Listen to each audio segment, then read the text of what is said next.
J'ai élaboré des lettres de mission pour les membres du gouvernement. Chaque département ministériel va rendre compte, le moment venu, de l'exécution des missions à lui confiées et les conséquences en seront tirées. Cela en toute responsabilité. Il s'agit de notre devoir sacré de redevabilité envers le peuple nigérien. En tout état de cause, à un moment ou à un autre, chacun rendra compte de ses actes devant le peuple, devant l'histoire et devant le Créateur. C'est aussi vrai pour les gouvernants que pour les agents publics, les pères de famille et chaque citoyen. Fin de citation. Général de brigade Abdraman Chani, président du Conseil national pour la sauvegarde de la patrie CNSP, chef de l'État. Message à la nation à l'occasion du 66e anniversaire de la proclamation de la République, 18 décembre 2024.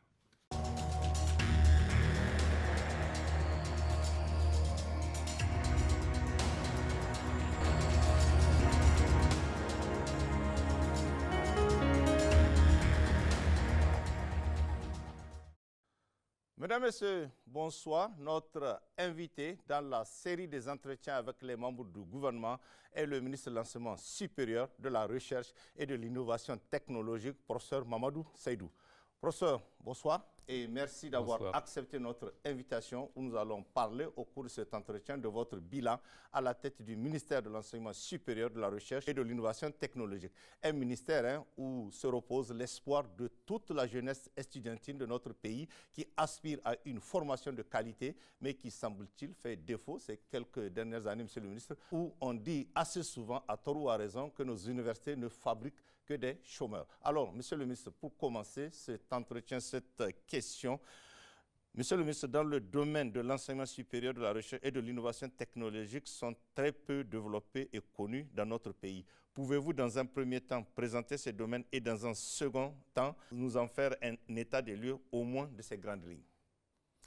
Merci, M. Tchembogo. Merci, Ousmane Alej. Permettez-moi tout d'abord de remercier la RTN pour cette initiative. Et permettez-moi également de saluer vos téléspectateurs. Et permettez-moi aussi de profiter de cette occasion pour témoigner de notre gratitude à son Excellence le général de brigade Abdraman Chani pour nous avoir confié cette mission ô combien importante, celle de conduire aux destinées du ministère que vous venez de citer. Alors, vous avez parlé de l'enseignement supérieur, de la recherche et de l'innovation technologique. L'enseignement supérieur, c'est tout ce qui est formation post-bac. Je dis bien post-bac. On voit dans un premier temps que les universités publiques, oui. Mais il n'y a pas qu'à l'université qu'on fait de l'enseignement supérieur. Dans le public même, vous avez plein d'établissements qui font de l'enseignement supérieur sans être sous la tutelle de l'enseignement supérieur, de façon directe. Qui ne sont pas des universités. Qui ne sont pas des universités, mais qui font de l'enseignement supérieur. Alors, dans le secteur privé également, vous avez, si je vous dis le nombre, vous serez surpris, vous avez 193 établissements d'enseignement supérieur. Le dernier des comptes qu'on a fait. Alors, le tout, c'est de les encourager à se mettre dans les standards parce que quand c'est du privé, très souvent, c'est difficile de remplir. Même dans le public, d'ailleurs, c'est difficile de remplir toutes les conditions, oui, qui ont des autorisations en bonne et due forme, mais qui ne fonctionnent pas à la même vitesse en termes de respect des standards. Et notre objectif, c'est de les accompagner à respecter ces standards du mieux qu'ils peuvent, ces établissements. Pour la recherche, vous savez, on dit recherche. Recherche, vous avez un gap qu'il faut combler entre ce qu'on sait et ce qu'on veut savoir, entre un état de départ et un autre état qu'on veut, qui est mieux. Et ce gap-là, ça s'appelle problème de recherche. Et pour donc investiguer le problème de recherche-là, trouver les éléments à insérer dedans, on parle donc des hypothèses de recherche et on se lance dans la résolution du problème. Tant mieux si on a des résultats probants, tant pis, on peut réorienter les hypothèses, etc. Donc c'est ça un peu la recherche. Les établissements de recherche, malheureusement, il n'y en a pas beaucoup. Et c'est un des défis qu'on doit relever. Il ne s'agit pas seulement de venir écrire un mot fanfaron pour dire que c'est un centre ou un établissement de recherche. Oui. Il faut qu'on fasse réellement de la recherche. Les enseignants-chercheurs, ils sont et enseignants et chercheurs, mais il y a le corps des chercheurs qui, lui aussi, est appelé à se développer, à faire la promotion de la recherche en premier, et concurremment avec les enseignants-chercheurs. D'accord. Monsieur le ministre, quelle politique programmatique pour que l'enseignement supérieur, de la recherche et de l'innovation soit adapté à nos réalités nigériennes et au contexte que nous connaissons? Ensuite, pouvez-vous nous dire plus spécialement les initiatives que vous avez mises en œuvre depuis que vous êtes à la tête de ce département ministériel? Très bien. Nous sommes arrivés à ce ministère à un moment crucial des réflexions qui étaient menées avec nous autres et tous les acteurs de l'enseignement supérieur. J'étais recteur précédemment, pour rappel. Alors, il y avait un processus inclusif de réflexion sur comment restructurer nos universités pour les recadrer et pour une meilleure efficacité. Vous savez, il y a eu plusieurs vagues d'universités qui ont été créées. La dernière vague ne répondait pas tellement et a beaucoup dérivé par rapport aux objectifs qu'on lui avait assignés. Donc, on était arrivé pile au niveau de la réunion des cadres du ministère pour pouvoir adopter toutes les réflexions qui ont été menées. Alors, à ce titre, il y a eu, par exemple, au niveau d'Agadez, on a recadré pour que la faculté qu'on avait créée comme ça, la faculté des sciences, une de plus, alors il faut orienter les choses vers la formation de techniciens supérieurs et d'ingénieurs. Ça a été un peu le leitmotiv pendant longtemps. On manque d'ingénieurs, on manque d'écoles d'ingénieurs de façon spécialisée. Donc on a transformé, on a créé à la place de la faculté des sciences et techniques de l'université d'Agadez l'école nationale d'ingénierie et de sciences de l'énergie. Voilà, donc il va former des techniciens supérieurs et des ingénieurs dans ce domaine. À l'université de Dosso, par exemple, je parle des dernières, à l'école nationale des sciences du numérique.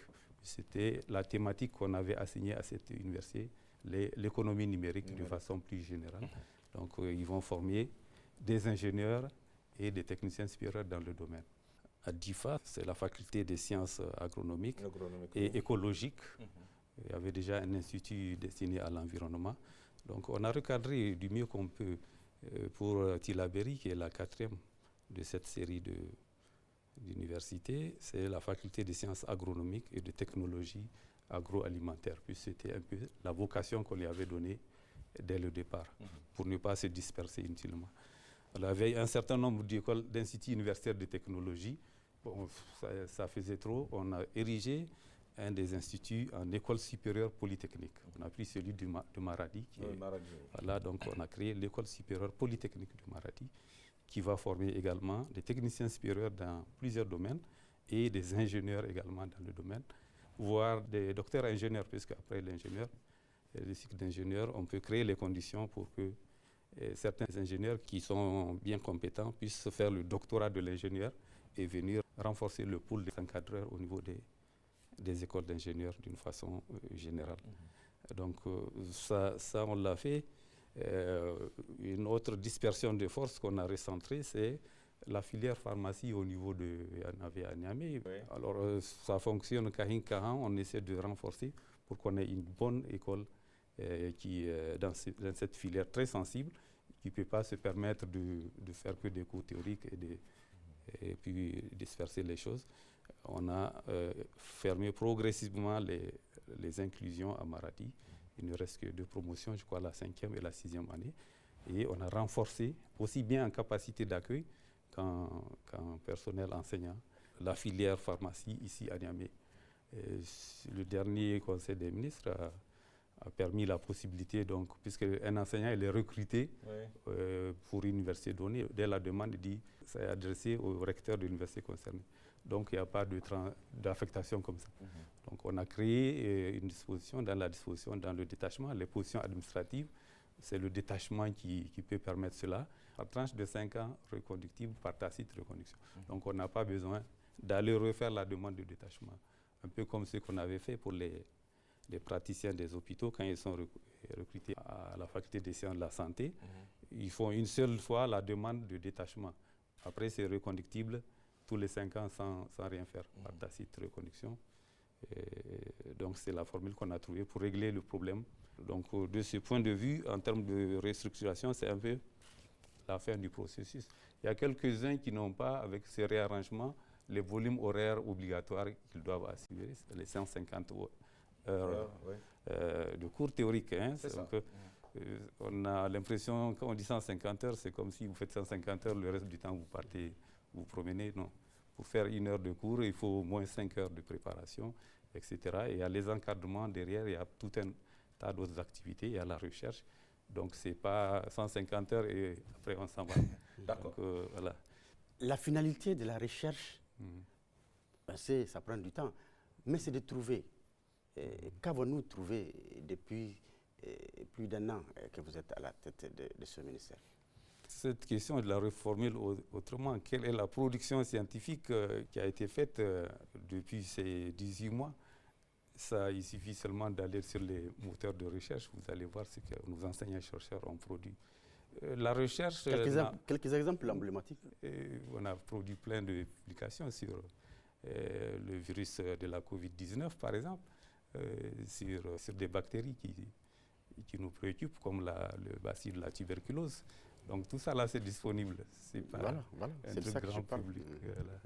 Donc, tout à l'heure, vous avez évoqué la fermeture, je crois, de la pharmacie, l'école de pharmacie, non, au niveau de Maradi. La faculté de pharmacie au niveau de Maradi. Les gens ne comprennent pas. Pour étudier la pharmacie, il faut quitter l'intérieur du pays pour venir, alors que les autres régions, tout autour, je parle de Zender, Maradi, Tao, peuvent être au niveau de Maradi pour le faire. Comment on peut expliquer cette décision de la fermeture de la faculté? Comment aussi expliquez-vous, pendant qu'il y a des formations qui sont disponibles au Niger, les gens se bousculent pour avoir des bourses pour aller étudier la même chose à l'étranger? Pourtant, c'est disponible sur place. C'est ça. Ce n'est pas quitter une ville, aller à une autre ville, le problème. Nous, on est dans le pragmatisme. On ne peut pas laisser faire une formation qui est là, on sait quelles sont ses contraintes, et laisser la chose se dérouler telle que ça s'est déroulé jusque-là. Je sais, ils ont des papiers et tout, mais il faut gratter en termes de compétences. Quelles compétences? Il faut réunir les forces pour... ça ne veut pas dire que... un jour, Maradi ou bien une autre ville ne va pas ouvrir la même filière. Il n'y a pas que la filière pharmacie, mais toutes les filières sensibles. Au moment où je vous parle là, la faculté des sciences de la santé de Maradi n'a pas un seul mètre carré qui lui appartient en dehors du bloc administratif qu'on vient de lui construire. Par l'équipe sortante. Quand je suis arrivé à Maradi, la visite, après l'installation, c'est les premières choses que les 2 sultans m'ont posées à leur faculté de pharmacie. L'université Diko Dankoulodo, c'est une université publique du Niger installée à Maradi. Ce n'est pas une université régionale, tout comme celle d'Agadez, tout comme celle de Chos. Et je disais, si on enlève ceux qui ne sont pas de Niamey, à l'université de Niamey, il ne reste pas grand monde. Toutes les universités, c'est pour tout le Niger. On peut converger de n'importe où. Toutes ces universités-là, en termes de proportion, ont les mêmes proportions de ressortissants d'autres régions. D'accord. Sauf peut-être celle de Tilaberi qui a à peine 439 étudiants à la date d'hier. Mais il fallait se lancer dans ce secteur de l'agroalimentaire, faire la promotion, donc ça a été ouvert. L'enseignement supérieur de la recherche et de l'innovation coûte cher, à la fois en ressources humaines et financières, mais est-ce que la bonne solution ne devrait pas consister, monsieur le ministre, à créer des conditions pour que ces secteurs se prennent progressivement et principalement en charge? Les subventions de l'État devraient surtout venir en appoint pour des questions de justice sociale, de coordination et des priorités gouvernementales. À ce stade actuel du développement des ressources humaines du Niger, ce serait très hasardeux de laisser un secteur aussi stratégique, aussi régalien que l'éducation d'une façon générale, l'enseignement supérieur en particulier, uniquement à des initiatives dites privées. Parce que si on dit on va juste accompagner d'une subvention, ça ne règle pas le problème. Tout simplement, les raisons sont très diverses. C'est d'abord un secteur très stratégique. Et deuxième chose, les frais d'inscription, c'est des montants politiquement arrêtés. Vous vous rappelez, c'était 5 000 avant, L1, L2, L3. On est passé à 10 000, ils ont bloqué le pont pour dire qu'il y a une augmentation de 100%. Les journalistes qui tendaient le micro Ils disent, mais 100% de combien? Ils disent de 5 000. Donc, ils avaient envie de les prendre avec le micro là pour leur taper dessus parce que il y en a qui ont des enfants dans le jardin, la crèche à côté, c'est au moins 30 000. Même à la Croix-Rouge, c'est moins cher, c'est 20 et quelques mille pour l'inscription de l'enfant.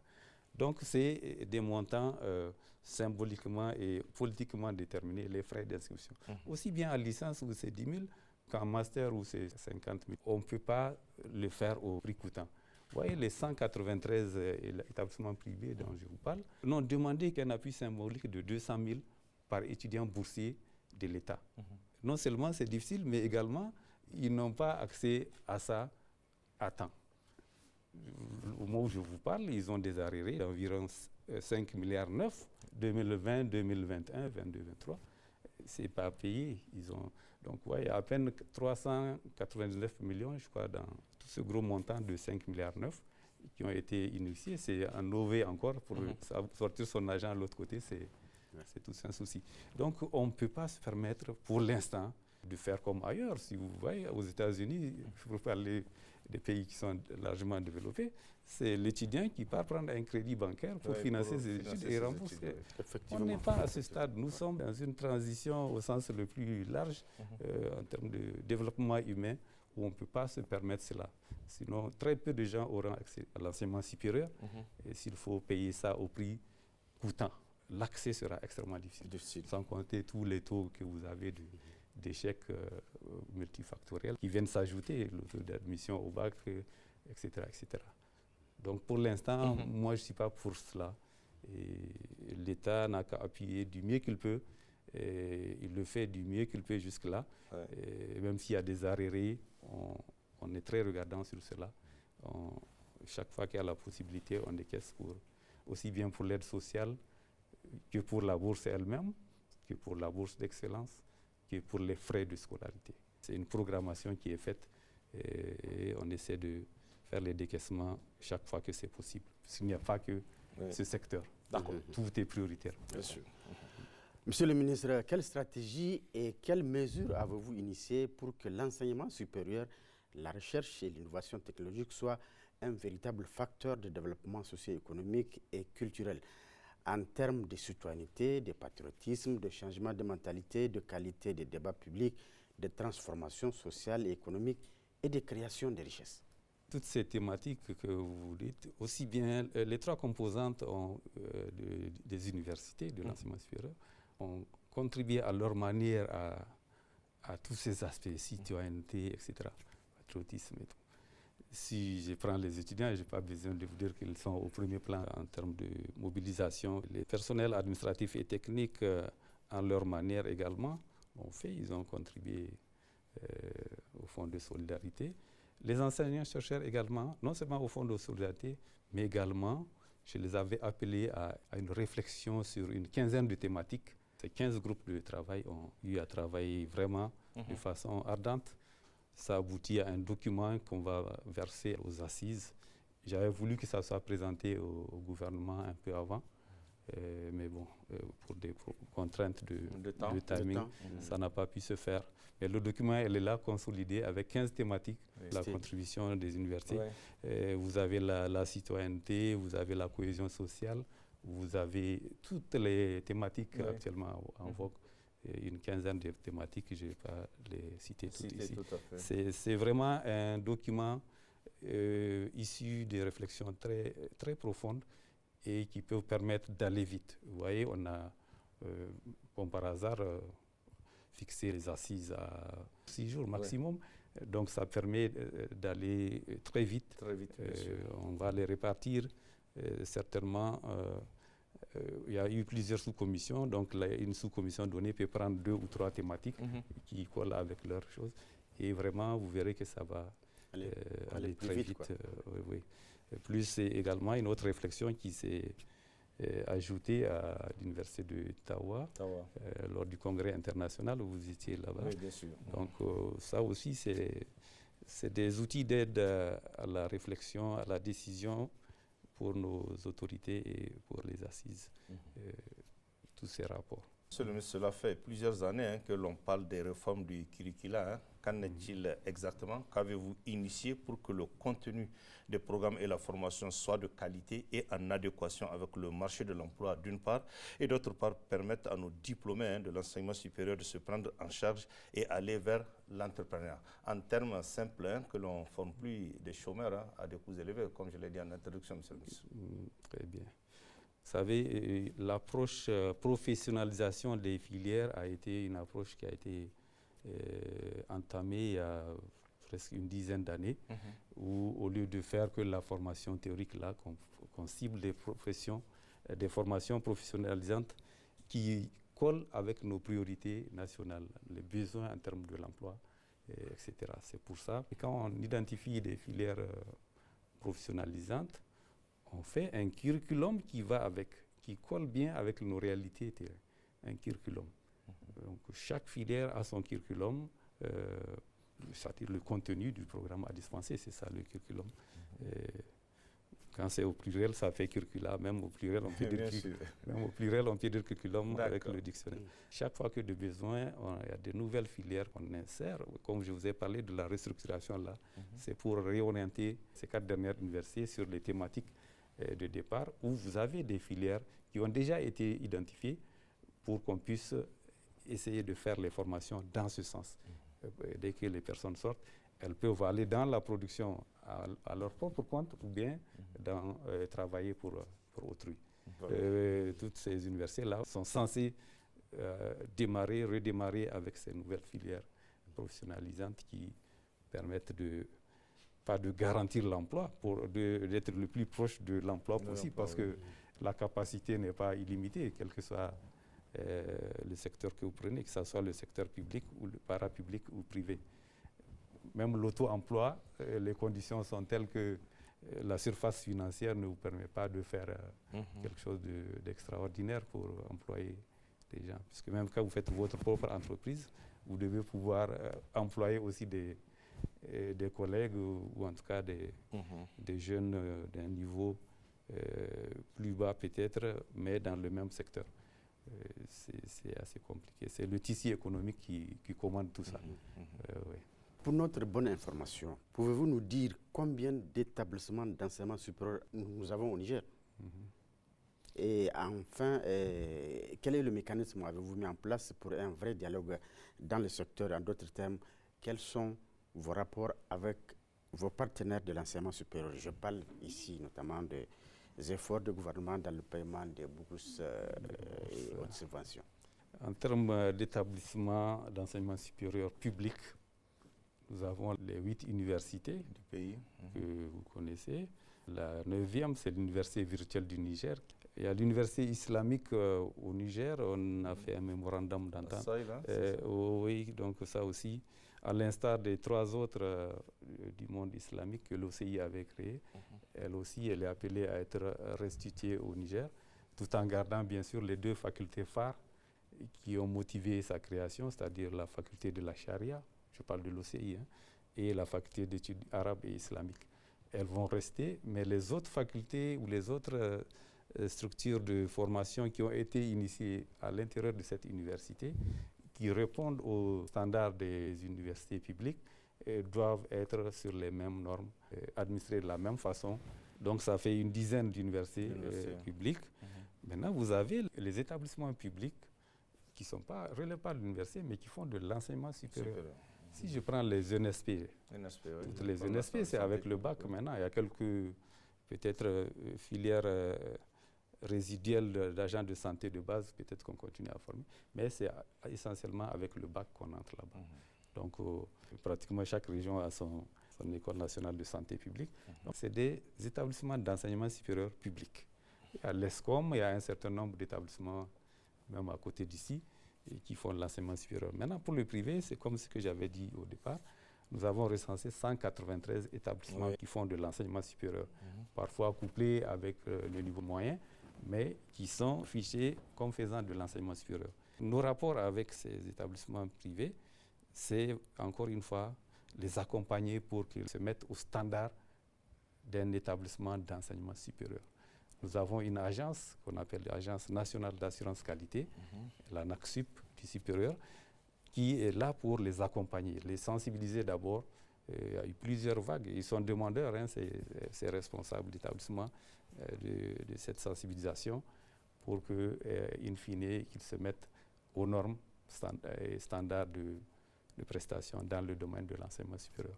Donc, c'est des rapports vraiment de collaboration sans aucune suspicion. Vraiment, on est là pour les accompagner. C'est ça le rôle du ministère. Oui. Il relève de notre tutelle, même si ce n'est pas des établissements publics.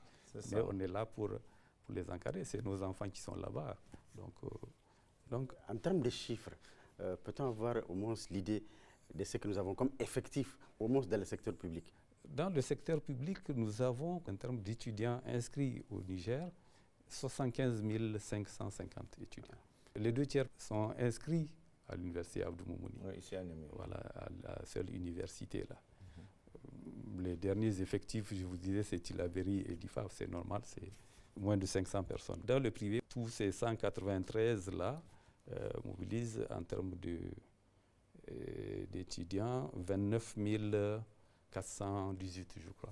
Ça fait des 29% à peu près en termes d'effectifs. Donc 29%, c'est à peu près, je peux dire, le tiers. Le tiers. C'est les étudiants boursiers inscrits là-bas.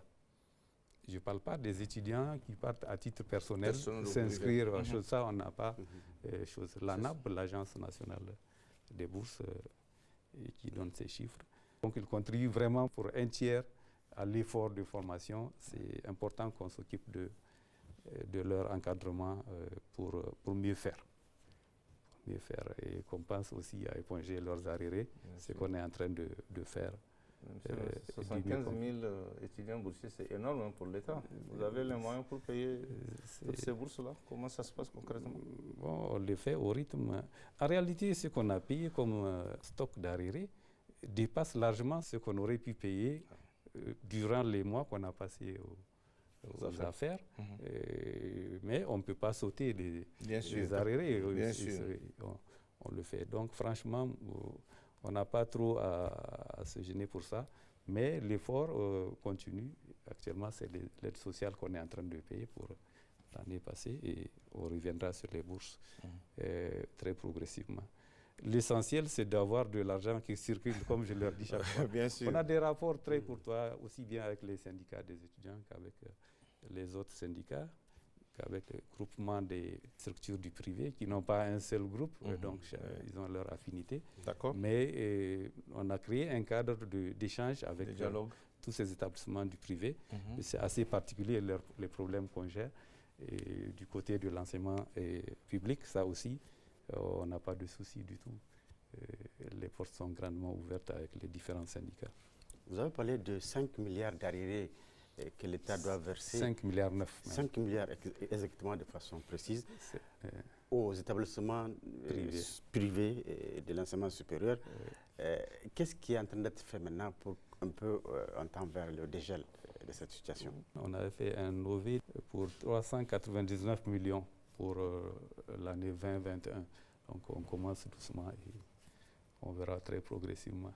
La pression est moins grande avec eux, mais ils ont dit quand même de penser à eux et c'est ce qu'on est en train de faire. Parce que bon, ils ne vivent pas tellement que de ça.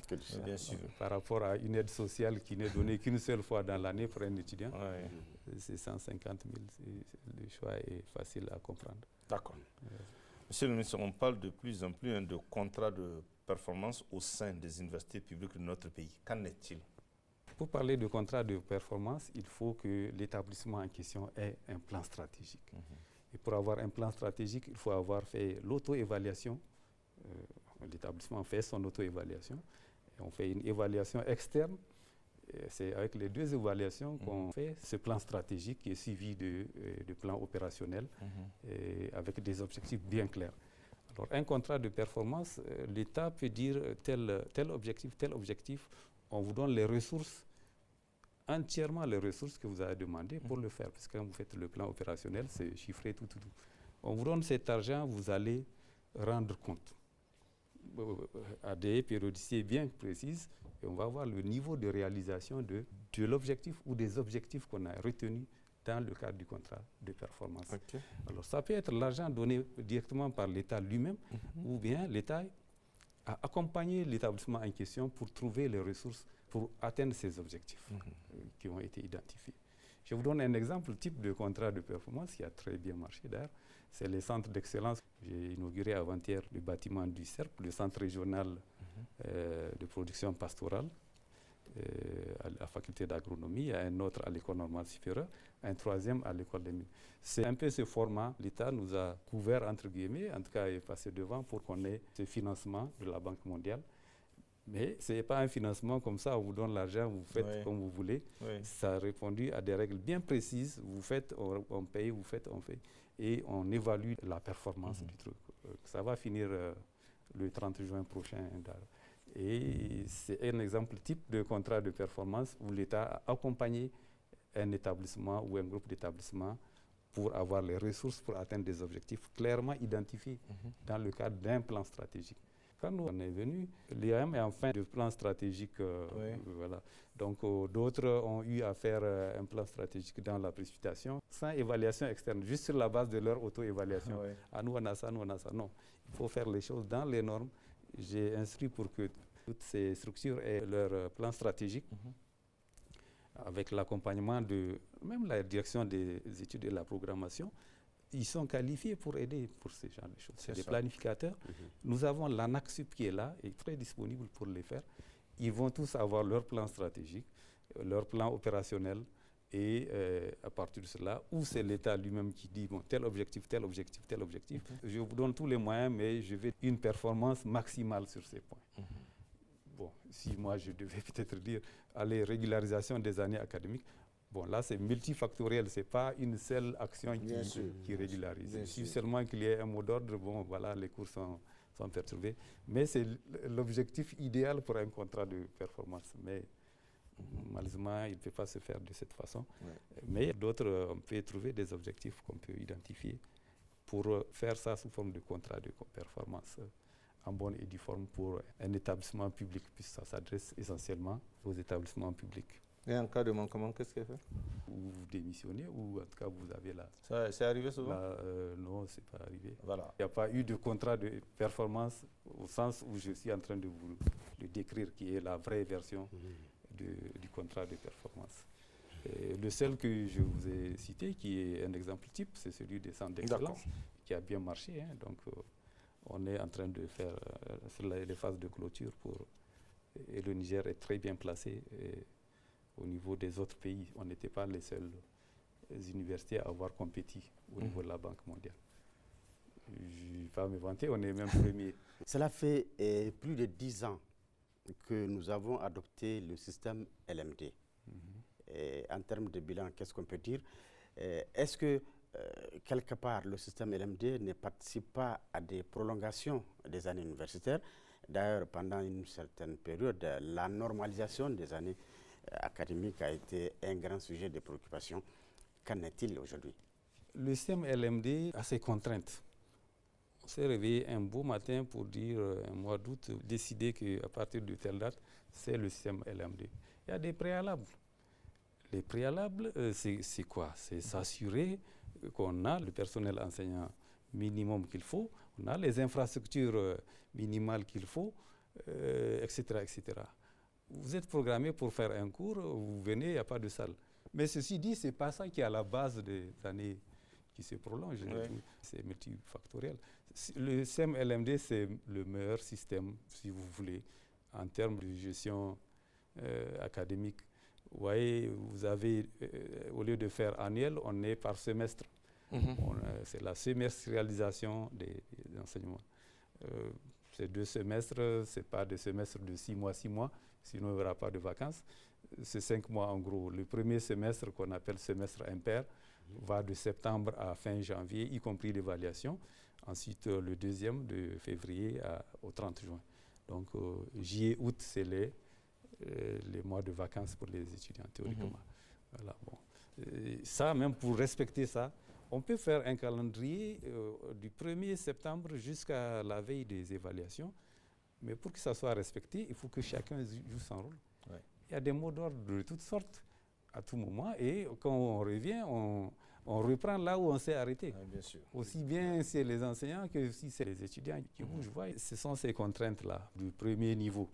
Sinon, quand vous prenez le LMD lui-même, en dehors du fait que c'est par semestre qu'on évalue, l'autre avantage, c'est que quand vous redoublez, L1 par exemple, vous ne reprenez pas tout, vous ne reprenez que ce que vous n'avez pas validé. Donc dans le système classique, quand vous redoublez, vous reprenez tout. Et actuellement, en médecine, c'est toujours le système classique. Quelqu'un fait la première année pour un petit faux pas, il redouble. Mais il redouble, il reprend tout. Donc c'est pour ça que j'ai trouvé qu'on a eu tort de ne pas aussi généraliser ça à tout le monde. Bon, bref, c'est un truc de consensus et je pense qu'ils ont bien compris. Il faut bien le faire même là-bas. Quand vous ne reprenez que ce que vous n'avez pas validé, vous avez plus de chances de passer. Et en plus là-bas, quand vous ne passez pas, vous ne pouvez redoubler qu'une fois.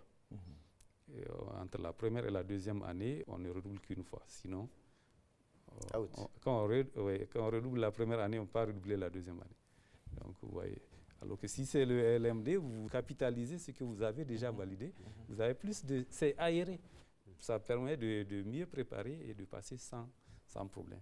Mieux, si vous avez validé les matières du premier semestre, par exemple, les unités d'enseignement du premier semestre, mais vous redoublez à cause du deuxième semestre que vous n'avez pas validé, mais on vous autorise à faire les unités d'enseignement de la deuxième année qui se font à la même période, si c'est de septembre à chose, sinon vous allez rester à ne rien faire à la maison. Donc on vous autorise à faire L2, S3, troisième semestre, tout en étant un étudiant de L1. Vous avez redoublé, vous êtes un redoublant, mais on vous permet de suivre les cours. Si vous validez, quand vous allez venir en deuxième année, vous avez encore plus de chances de passer parce que vous avez déjà éliminé certaines choses. C'est plus souple. Donc si on a beau vouloir diaboliser le LMD, c'est le meilleur système. C'est le meilleur système.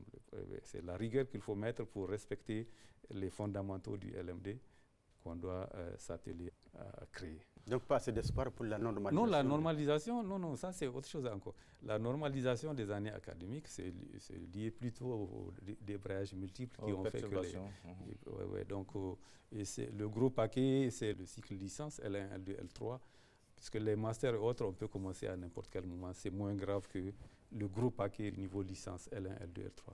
Cette année, l'évaluation que j'ai eue avant de venir ici, il y en a qui ont déjà fini le semestre dit impair, c'est-à-dire qu'on fait de septembre à chose, puisqu'on dit L1, S1, S2, L3 pour la deuxième année et L5 pour la troisième année de licence. C'est le semestre impair. L'écrasante majorité a fini avec le semestre impair, c'est-à-dire tu dois finir fin janvier. Là. Donc, mais comme il y a des poches qui tirent vers le bas, on est en gros à 60% donc, de l'exécution de ce semestre impair. Merci. Par rapport à l'année dernière, on est encore très loin. Hein. Donc on est en train de sortir des choses. Et je pense que l'année prochaine, si tout va bien, on a compris que pour ces années universitaires qui ne finissent pas, c'est beaucoup plus, vous l'avez dit, un problème de perturbation, de débrayage. Oui. Je pose la question, la place de l'étudiant, elle est dans les amphis ou bien dans la rue? Je pose la question. Qu'est-ce que vous en pensez en tant que ministre de l'enseignement supérieur? Où est la place de l'étudiant? C'est dans les amphis ou dans la rue? La réponse est claire, c'est dans les amphis et dans les cités universitaires, pour prendre pas dans la rue. S'ils arrivent à sortir dans la rue, c'est peut-être pour des raisons qu'ils ne peuvent pas gérer dans les amphis et dans les cités universitaires, ça se comprend. Mais ceci dit, il faut louer leur sagesse parce que les 18 derniers mois, tout est globalement calme. Pour les raisons de mobilisation générale que vous savez, aussi bien les syndicats des étudiants que les syndicats d'une façon générale, chacun a regardé dans la même direction.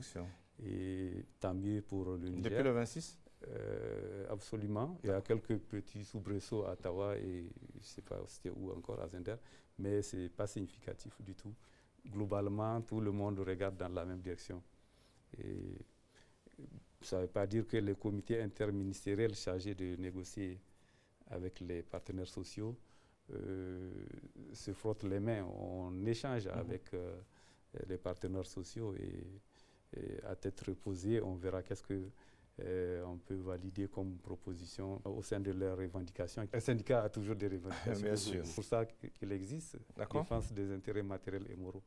Moi, je préside le comité interministériel qui concerne le secteur de l'éducation et de la formation. On a démarré les travaux et puis on va poursuivre sagement et voir ce qu'on peut retenir comme proposition à la fin. D'accord. Monsieur le ministre, un des défis des universités publiques au Niger est la formation à distance. Où en sommes-nous? La formation à distance, tout comme la création des instituts universitaires, est-ce un moyen pour faire face à la demande de plus en plus forte dans le secteur de l'enseignement supérieur? Pour l'utilisation du numérique, la formation à distance, à distance du numérique donc, dans les universités, chaque université est appelée à avoir son dispositif de formation à distance. Moi, j'avais créé une direction carrément de la formation à distance à l'université Abdou Moumouni. Et les autres aussi ont des salles multimédia, etc. pour faire certains cours à distance. Les missions d'enseignement, on n'a pas forcément toujours besoin de se déplacer, ça nous reviendra moins cher, oui. Et puis, etc. Mieux, ce que je viens de dire au début aussi, quand je citais le nombre d'universités publiques, nous avons l'université virtuelle du Niger. Donc, qui a pour mission d'offrir des formations entières à distance, L1, L2, L3, puisque le gros paquet, c'est à ce niveau. Si vous prenez le tronc commun faculté des lettres, c'est 6 000 étudiants. Même pour leur faire un petit examen, il faut mobiliser toutes les salles de l'université. 6 000, hein? 6 000. Pour la seule faculté. 6 000 et quelques. Donc, alors que si c'est la formation à distance, chacun est chez lui, il suit le cours en direct ou en asynchrone, quand c'est en même temps. Ils peuvent enregistrer, revoir.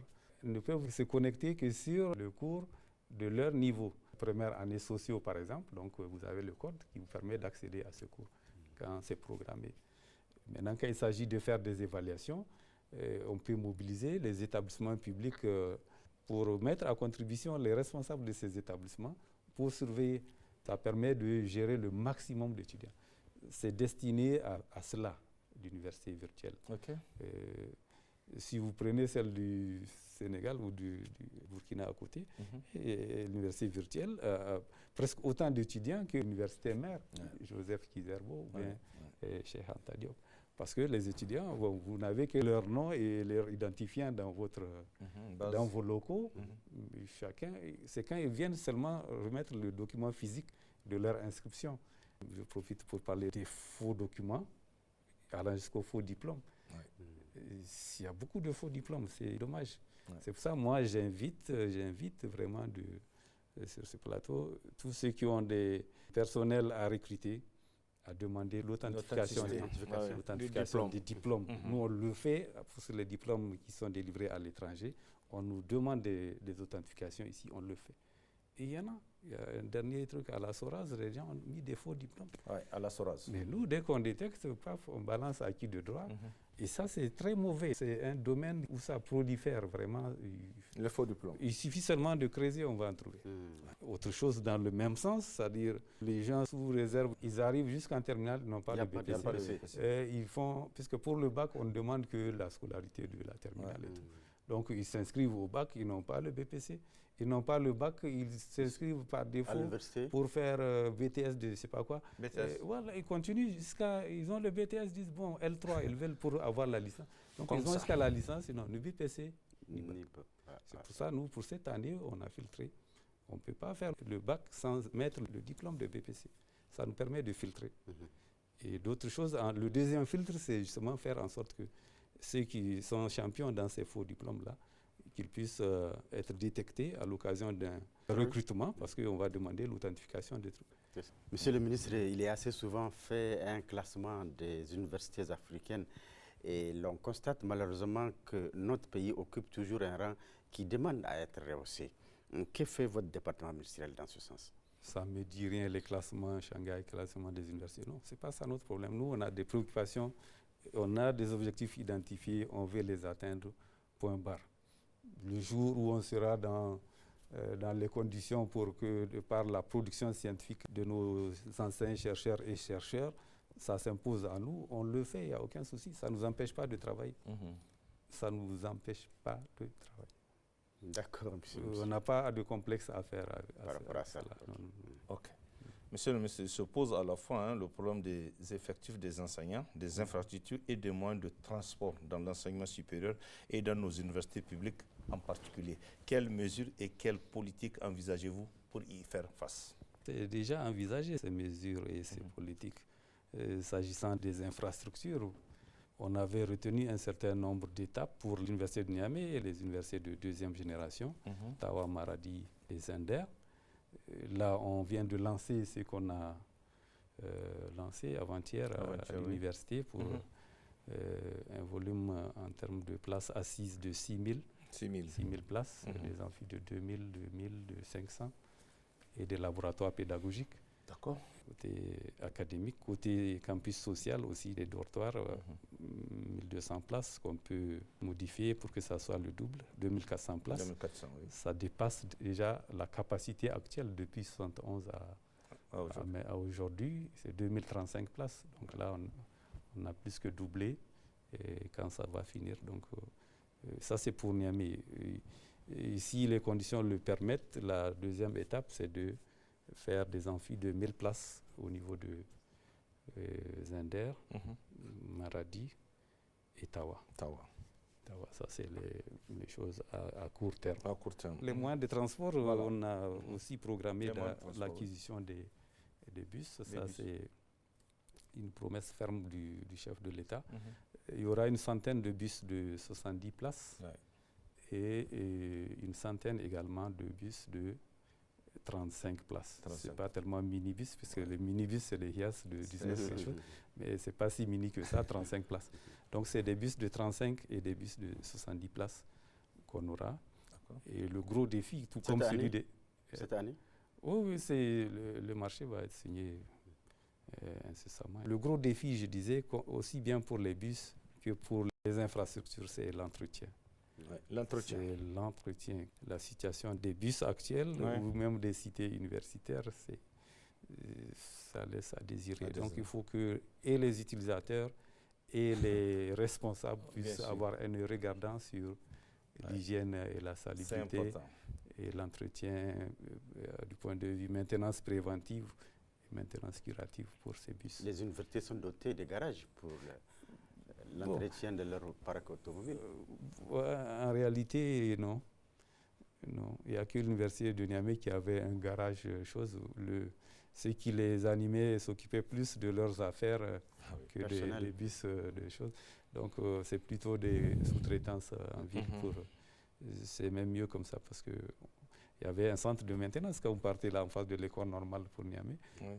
Mais on a acheté tout ce qu'il faut, mais malheureusement, il faut aller en ville. Parce que quand vous les voyez bouger, c'est pour leurs propres affaires personnelles. Ou en tout cas, on n'a pas la satisfaction qui est attendue. Et quelle solution? Peut-être pour des structures comme le froid. C'est de contractualiser. Ça permet aux petites PME de vivre. Donc, de prendre des gens qu'on paye, des salariés qui sont là, qui ne font rien. Donc, je pense que c'est ça. Monsieur le ministre, il a toujours existé, vraisemblablement, une certaine complexité dans le rapport entre le ministère de l'Enseignement supérieur et les établissements sous sa tutelle, d'une part, et d'autre part, avec l'Agence nationale d'allocation et des bourses, ANAB. Quelle est, selon vous, l'organisation optimale pour une meilleure prise en charge de l'enseignement supérieur au Niger? Monsieur le ministre, cette même question peut être posée en ce qui concerne les établissements de recherche et les chercheurs.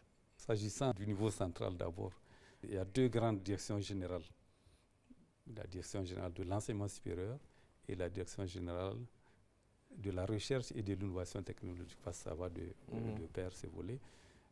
Alors, à cela s'ajoutent trois directions générales de services rattachés. L'ANAB est une structure rattachée du ministère, ce n'est pas un collaborateur du ministère. Il y a l'OBEX, l'Office du baccalauréat des examens, des équivalences et des examens du supérieur, c'est une entité du ministère aussi. Le troisième, c'est l'ANACSUP, l'Agence nationale d'assurance qualité du supérieur. Bon, c'est l'ANAB qui est très visible parce qu'elle est hyper sollicitée. Dans un réduit, si vous êtes parti là-bas, vous voyez que par rapport à sa réputation, sa mission, vous voyez les locaux, les conditions dans lesquelles ils travaillent, c'est extrêmement difficile. C'est un local qui appartient au ministère? Non, c'est une location. Et nous, notre premier objectif, c'est de les aider à trouver un local plus dignes de leur mission et où ils vont tous travailler avec sérénité. Ils en ont eu du côté de l'ancien édifice qui abritait le CESOC. Ouais, c'est un bâtiment R+, je sais pas, 2 ou tout. Donc, où tout le monde sera à l'aise. Je ne suis pas encore parti, ils sont en train de s'installer. Et je pense que c'est normal qu'ils soient dans une structure qui est très digne de leur mission, de la mission qu'on attend de la NAP, qui doit avoir les chiffres. Tout doit être informatisé, qu'ils puissent sortir, quels que soient les chiffres, on clique, ils sortent. Maintenant, c'est presque de l'artisanal qu'ils sont en train de faire. Donc ça, c'est la NAP. Le DG de la NAP, il participe à toutes les réunions du lundi matin, 10h, qu'on organise pour faire le point, pour que tous les DG soient au même niveau d'information que le secrétariat général et le ministre et ses conseillers. On le fait et ça se passe très bien. C'est une direction générale qui me donne entière satisfaction du point de vue promptitude quand je demande tel chiffre ou tel élément. Et leur conseil d'administration tourne à plein régime. C'est un des rares conseils d'administration qui se réunit presque une dizaine de fois en session ordinaire comme extraordinaire. Dès qu'il y a un tas de problèmes significatifs, ça ne doit pas attendre. C'est que des urgences. Ils se réunissent et parfois les jetons de, comment vous appelez ça, de présence, c'est des mois après qu'ils ont ça parce qu'il y a l'urgence, c'est plus répondre aux besoins. Donc, sinon, les autres établissements, les partenaires clés, c'est les universités publiques. Un ministre qui n'a pas eu de bonnes relations avec ses recteurs, il perd une dizaine de conseillers, parce que je vous ai dit, il y a une dizaine d'universités. Chaque recteur est un conseiller d'office au ministre. Bien sûr. Donc, nous, on a les meilleures relations possibles. Peut-être parce que j'étais recteur aussi il y a quelques mois, mais je n'ai pas du tout de problème avec un seul recteur. Ni les associations, comme je vous ai dit, ils ont 4 ou 5 groupes, les structures du privé. Moi, je n'ai pas senti une quelconque animosité lors de nos échanges. Ils ont juste sollicité qu'eux aussi, comme on a fait un clin d'œil sur la dette extérieure, que dans le cas de la dette intérieure, qu'on les paye un peu, une partie dans ce que je vous ai cité, c'est tout à fait normal. On a vraiment des relations de cordialité. Maintenant, pour les structures de recherche, je vous ai dit encore, il y a d'abord une incompréhension qui est très classique de tout temps. Quand on dit ministère en charge de la recherche, il s'occupe de la recherche de façon transversale pour tous les secteurs. Alors, des structures comme l'INRA, même si c'est de recherche agronomique, c'est toujours de la recherche. Cette direction générale de la recherche de mon ministère, elle est là pour faire la promotion de la recherche, tous secteurs confondus.